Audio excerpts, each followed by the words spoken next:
सर्वसामान्यांच्या हक्काचा आवाज जागर जनस्थान।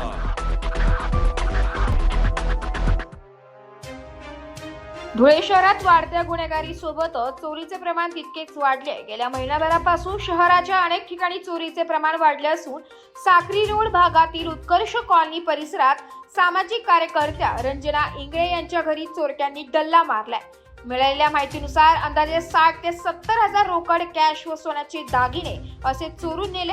रंजना इंगळे हे कार्यक्रमानिमित्त बाहेरगावी गेल्याने चोरट्यांनी संधी साधून बाथरूमची खिडकी फोडून आत प्रवेश केला व मोठ्या टॅमीच्या साह्याने लोखंडी कपाट फोडून मुद्देमाल चोरून नेले। त्यांनी तात्काळ पोलिसात धाव घेऊन गुन्हा नोंदवण्याचे काम सुरू होते।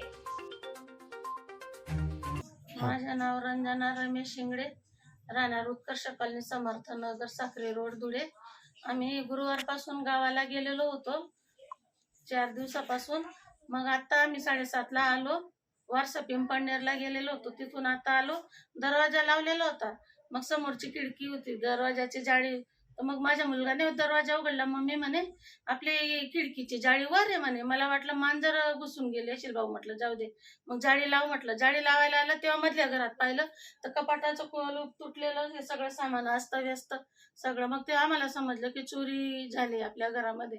माझ्या घरकुलचे पैसे होते, मुलगीची फी भरायसाठी 50,000 रुपये, 1 ग्रॅमच्या कानातले सोन्याचे, 1 ग्रॅमच्या नाकातला नथ होती आणि 2.25 ग्रॅम चांदीची चैन आणि जोडवे होते माझे। असं सगळ्या वस्तू का चोरीला गेलेले आहेत साहेब माझे।